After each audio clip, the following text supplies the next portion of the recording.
والآن وقبل أن نبدأ بمؤتمرنا ندعوكم للوقوف دقيقة صمت على أرواح الشهداء وشهيدات الحرية على وقع النشيدين الوطنيين اللبناني والكردي.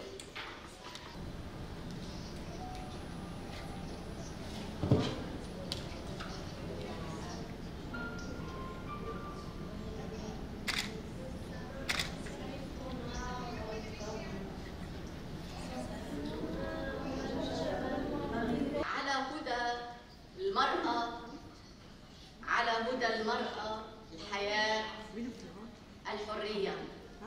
لقد استوقفني هذا الشعار: إنه جدير بكن أيتها الصديقات وجدير بمؤتمركن القيم. فعلى قاعدة هذا الشعار وفي هديه يمكن أن تتكشف الماهية الفلسفية بحقيقة المرأة التي تساوي الحياة، بل تلخصه فيما يتعلق بمسألة الخلق، أرقى تجليات الإبداع الكوني، وكذلك في الربط الموفق بين هذا المفهوم وبين الحرية كصفة من أسمى الصفات الإنسانية. فأين هي المرأة في منطقتنا العربية من كل ذلك؟ وأين هي المرأة المواطنة بما تفترض هذه المواطنة من حقوق وواجبات متساوية بين المواطنين رجالا ونساء؟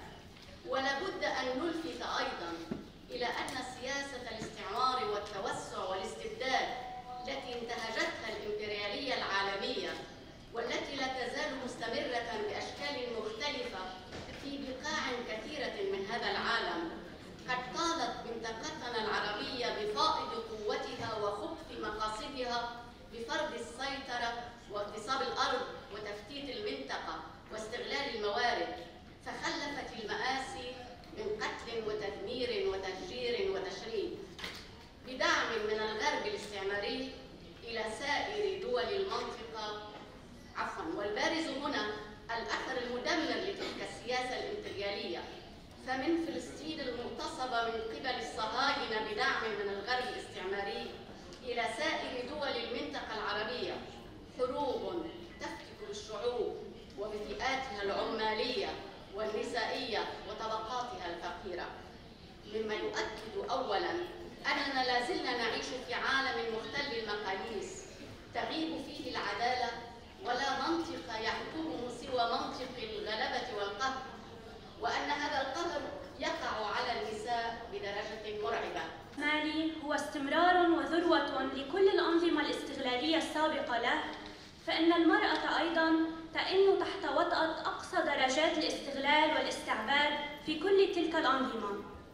والآن مع كلمة اللجنة التحضيرية للمؤتمر تلقيها الأستاذة حنان عثمان، نائب رئيس رابطة نوروز الثقافية الاجتماعية، والتي كانت مرشحة للانتخابات النيابية اللبنانية لدورة عام 2018، الناشطة والكاتبة حول قضايا المرأة والعضو المؤسس في تحالف ندى، فلتتفضل مشكورة.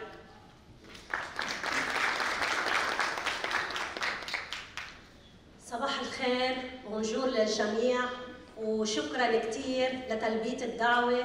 عن جد قلبنا بيكبر فيكم، ونحن اليوم كثير مبسوطين بهيدي الجمعة لطرح ونقاشات قضايا المرأة.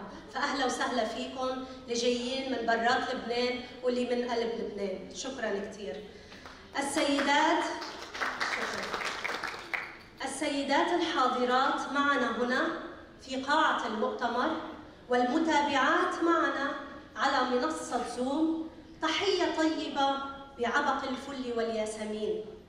نرحب بكن جميعا في هذا المؤتمر الذي تنظمه كل من رابطة جين النسائية ورابطة نوروز الثقافية الاجتماعية، والذي سيتناول في جلساته مواضيعا ساخنة في تحد واضح لسخونة الطقس ودرجات الحرارة العالية التي تضرب منطقتنا بشكل عام. فرح نتحدى هالحرارة ورح ننظم هذا المؤتمر ونطلع بقرارات مخرجات كتير ضرورية.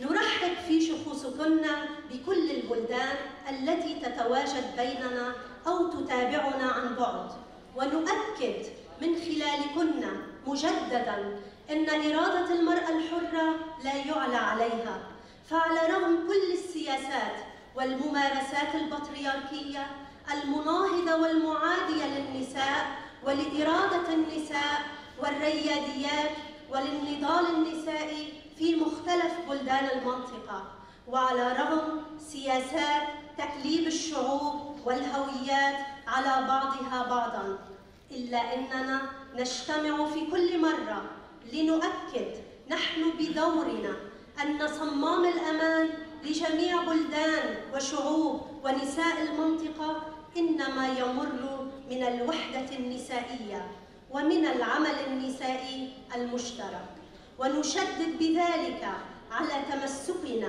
بالرؤية النسائية المشتركة وبالمواقف التي تعزز تضامننا وتكاتفنا في وجه كل ما يعيق أو يعرقل بلوغنا أهدافنا النبيلة في بناء حياة اجتماعية حرة وكريمة.